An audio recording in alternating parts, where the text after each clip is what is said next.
ಬುರ್ಡೆ ಗ್ಯಾಂಗ್ನ ರಹಸ್ಯ ಕೆದಕ್ತಾ ಇರುವಂತಹ ಅಧಿಕಾರಿಗಳು ಈಗ ತಿಮರೋಡಿ ನಿವಾಸದಲ್ಲಿ ಕಳೆದ 2 ಗಂಟೆಯಿಂದ ಶೋಧ ಕಾರ್ಯ ಮಾಡ್ತಾ ಇದ್ದಾರೆ. ತಿಮರೋಡಿ ನಿವಾಸಕ್ಕೆ ಬಂದಂತಹ ಎಸ್ಐಟಿ ಅಧಿಕಾರಿಗಳು 2 ಗಂಟೆಯಿಂದಲೂ ಕೂಡ ಶೋಧ ಕಾರ್ಯ ನಡೆಸ್ತಾ ಇದ್ದಾರೆ. ತಿಮರೋಡಿ ಮನೆಯ ಇಂಚಿಂಚು ಜಾಲಾಡ್ತಾ ಇದೆ ಎಸ್ಐಟಿ. ಚಿನ್ನಯ್ಯನಿಗೆ ಆಶ್ರಯ ನೀಡಿದಂತಹ ತಿಮರೋಡಿಗೆ ಈಗ ಬಿಗ್ ಶಾಕ್. ಯಾಕಂದ್ರೆ ಬೆಳಗ್ಗೆನೆ ದೂರುದಾರ ಚಿನ್ನಯ್ಯನನ್ನ ಕರ್ಕೊಂಡು ತಿಮರೋಡಿ ನಿವಾಸಕ್ಕೆ ಎಸ್ಐಟಿ ಅಧಿಕಾರಿಗಳು ಬಂದರು. ದೂರುದಾರ ಚಿನ್ನಯ್ಯ ಇದ್ದ ಕೋಣೆಯಲ್ಲಿ ಎಸ್ಐಟಿ ಶೋಧ ಕಾರ್ಯ ಮಾಡ್ತಾ ಇದೆ. ಚಿನ್ನಯ್ಯ ಬಳಸ್ತಾ ಇದ್ದಂತಹ ವಸ್ತುಗಳು ಅದನ್ನ ಎಸ್ಐಟಿ ಅಧಿಕಾರಿಗಳು ವಶಕ್ಕೆ ಪಡೆದಿದ್ದಾರೆ.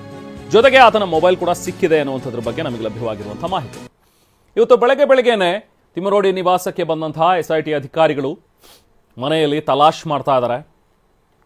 2 ದೃಶ್ಯಗಳನ್ನು ನೋಡ್ತಾ ಇದ್ದೀರಿ. ಒಂದ್ ಕಡೆ ತಿಮರೋಡಿ ಮನೆಗೆ ಹೋಗ್ತಾ ಇದ್ದಂತಹ ಚಿನ್ನಯ್ಯ, ಅದ್ರ ಬಗ್ಗೆ ಎಕ್ಸ್ಕ್ಲೂಸಿವ್ ಡೀಟೇಲ್ಸ್ TV9ಗೆ ಲಭ್ಯವಾಗಿದೆ. ಕೆಲವೊಂದಷ್ಟು ಎಕ್ಸ್ಕ್ಲೂಸಿವ್ ದೃಶ್ಯಗಳನ್ನು ಕೂಡ ನೀವು ನೋಡ್ಬೋದು. ಸೇಮ್ ಕಾರ್, ಆ ವೈಟ್ ಕಲರ್ ಕಾರ್ ತಿಮರೋಡಿ ಅವರೇನು ಬಳಸ್ತಾ ಇದ್ರು, ಅದೇ ಕಾರ್ನಲ್ಲಿ ಚಿನ್ನಯ್ಯ ಹೋಗ್ತಾ ಇರುವಂತಹ ದೃಶ್ಯಗಳು. ಇದರಲ್ಲಿ ಅದೇ ಚಿನ್ನಯ್ಯ ಇದ್ದಾನೆ.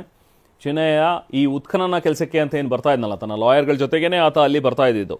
ಈ 17 ಪಾಯಿಂಟ್ಗಳಲ್ಲಿ ಉತ್ಖನನ ಕಾರ್ಯ ನಡೆಸಿದ ನಂತರ ಸುಮಾರು ಒಂದು 2 ತಿಂಗಳು ಹೆಚ್ಚು ಕಮ್ಮಿ ಆತನನ್ನು ಕರ್ಕೊಂಡು ಈ ಟೀಮ್ ತಿಮರೋಡಿ ನಿವಾಸಕ್ಕೆ ಬರ್ತಾ ಇತ್ತು ಅಂತ ಹೇಳಿ ಅದಕ್ಕೆ ಸಂಬಂಧಪಟ್ಟಂತೆ ಒಂದಷ್ಟು ವಿಜುವಲ್ಸ್ ಕೂಡ TV9ಗೆ ಲಭ್ಯವಾಗಿದೆ. ಇನ್ನು ಇವತ್ತು ಚಿನ್ನಯ್ಯನನ್ನ ಕರ್ಕೊಂಡು ಎಸ್ಐಟಿ ಅಧಿಕಾರಿಗಳು ಬಂದರು ಇದೇ ಮನೆಗೆ. ದಕ್ಷಿಣ ಕನ್ನಡದ ಉಜಿರೆಯಲ್ಲಿರುವಂಥ ತಿಮರೋಡಿ ನಿವಾಸ, ಅಲ್ಲಿಗೆ ಬಂದಿರುವಂಥ ಎಸ್ಐಟಿ ಅಧಿಕಾರಿಗಳು ಸುಮಾರು ಒಂದು 6-7 ಕಾರ್ಗಳಲ್ಲಿ ಎಸ್ಐಟಿ ಅಧಿಕಾರಿಗಳು ಬಂದರು. ಜೊತೆಗೆ KSRP ವ್ಯಾನನ್ನು ಕೂಡ ಸ್ಥಳಕ್ಕೆ ಕರೆಸ್ಕೊಂಡಿದ್ರು. KSRP ತುಕಡಿಯನ್ನು ಕೂಡ ಸ್ಥಳದಲ್ಲಿ ನಿಯೋಜನೆ ಮಾಡಿದ್ದಾರೆ ಹೆಚ್ಚಿನ ಭದ್ರತೆಗೆ ಅಂತೇಳಿ. ಇನ್ನು ತಿಮರೋಡಿ ಮನೆಯ CCTVಯ ಹಾರ್ಡ್ ಡಿಸ್ಕ್ ಅನ್ನು ಕೂಡ ವಶಕ್ಕೆ ಪಡೆದಿದ್ದಾರೆ. CCTV ಹಾರ್ಡ್ ಡಿಸ್ಕ್ನಲ್ಲಿ ಕೆಲವೊಂದಷ್ಟು ಸ್ಫೋಟಕ ರಹಸ್ಯಗಳು ಬಯಲಾಗುವಂತ ಸಾಧ್ಯತೆಗಳಿವೆ. ಉಜಿರೆಯ ನಿವಾಸದಲ್ಲಿ CCTVಯ ಹಾರ್ಡ್ ಡಿಸ್ಕ್ ಅನ್ನ ವಶಕ್ಕೆ ಪಡೆದಿದ್ದಾರೆ. ಯಾರ್ಯಾರು ಬಂದು ಹೋಗ್ತಾ ಇದ್ರು ತಿಮರೋಡಿ ನಿವಾಸಕ್ಕೆ, ಚಿನ್ನಯ್ಯ ಮೊದಲು ಬಂದಾಗ ಆತನ ಜೊತೆಗೆ ಯಾರಿದ್ರು, ಜೊತೆಗೆ ಉತ್ಖನನದ ವೇಳೆ ಯಾರ್ಯಾರು ಮನೆಗೆ ಬರ್ತಾ ಇದ್ರು, ಯಾರ್ಯಾರು ಕಾಂಟ್ಯಾಕ್ಟ್ ಮಾಡ್ತಾ ಇದ್ರು, ಇದ್ರ ಬಗ್ಗೆ ಇಂಚಿಂಚು ಮಾಹಿತಿಯನ್ನ ಎಸ್ಐಟಿ ಅಧಿಕಾರಿಗಳು ಕೆದಕ್ತಾ ಇದ್ದಾರೆ. ಸೊ ಹಾಗಾಗಿನೇ ಈಗ ತಿಮರೋಡಿ ನಿವಾಸದಲ್ಲಿ ಹಾಕಿರುವಂತಹ CC ಕ್ಯಾಮ್ರಾ ಏನಿದೆಯಲ್ಲ, ಆ CC ಕ್ಯಾಮ್ರಾಗೆ ಸಂಬಂಧಪಟ್ಟಂತಹ ಫುಟೇಜ್ ಎಲ್ಲಿದೆ, ಆ ಫುಟೇಜ್ನ ಹಾರ್ಡ್ ಡಿಸ್ಕ್ ಎಲ್ಲಿದೆ, ಅದೆಲ್ಲವನ್ನು ಕೂಡ ಈಗ ಕಲೆಕ್ಟ್ ಮಾಡಿದ್ದಾರೆ.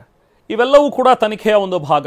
ತನಿಖೆಗೆ ಬಹಳ ಮಹತ್ವದ ಸಾಕ್ಷ್ಯಗಳನ್ನು ಒದಗಿಸುತ್ತೆ. ನೆಕ್ಸ್ಟ್ ಈತನ ಮೇಲೆ ಚಾರ್ಜ್ ಶೀಟ್ ಫೈಲ್ ಮಾಡಿದಂತಹ ಸಂದರ್ಭದಲ್ಲಿ ಅಧಿಕಾರಿಗಳು ಇದೆಲ್ಲ ವಿಚಾರಗಳನ್ನು ಅಲ್ಲಿ ನಮೂದು ಮಾಡಬೇಕಾಗತ್ತೆ. ಈ ಚಿನ್ನಯ್ಯನ ಹಿಂದೆ ಇದ್ದಂಥವ್ರು ಯಾರು, ಈ ಚಿನ್ನಯ್ಯ ಎಲ್ಲೆಲ್ಲಿ ಓಡಾಡ್ತಾ ಇದ್ದ, ಯಾರ್ಯಾರನ್ನ ಮೀಟ್ ಮಾಡ್ತಾ ಇದ್ದ, ಅಥವಾ ಯಾರ್ಯಾರು ಈತನನ್ನ ಮೀಟ್ ಮಾಡ್ತಾ ಇದ್ರು. ಯಾಕಂದ್ರೆ ಈಗ ಚಿನ್ನಯ್ಯ ಇದೇ ತಿಮರೋಡಿ ನಿವಾಸದಲ್ಲಿ ಸುಮಾರು ಹೆಚ್ಚು ಕಮ್ಮಿ 2 ತಿಂಗಳು ಇದ್ದ ಅನ್ನುವಂಥದ್ರ ಬಗ್ಗೆ ಸಿಕ್ಕಿರುವಂತಹ ಮಾಹಿತಿ ಎಸ್ಐಟಿ ಅಧಿಕಾರಿಗಳಿಗೆ. ಅದನ್ನು ಆಧರಿಸಿಯೇ ನಡೆಸ್ತಾ ಇರುವಂತಹ ತನಿಖೆ. ಸೊ ತಿಮರೋಡಿ ನಿವಾಸದಲ್ಲಿ ಈತ ಇದ್ದ ಅಂತ ಹೇಳಿದ್ರೆ, ಈತ ಈಗ ಹೇಳಿರೋದು ನನಗೆ ತುಂಬ ಜನ ಹೇಳಿಕೊಟ್ರು, ಹಾಗಾಗಿ ನಾನು ಬಂದು ಆ ಥರ ಹೇಳಿದೆ ಅನ್ನುವಂಥದ್ದನ್ನು ಆತ ಹೇಳ್ಕೊಂಡಿದ್ದಾನೆ SIT ಅವರ ಹತ್ರ ಅಂತ. ಅದಕ್ಕೆ ಸಂಬಂಧಪಟ್ಟಂತೆ ಮಾಹಿತಿಯನ್ನು ಕಲೆ ಹಾಕೋದಕ್ಕೆ ಈಗ SIT ಅಧಿಕಾರಿಗಳು ಮುಂದಾಗಿದ್ದಾರೆ.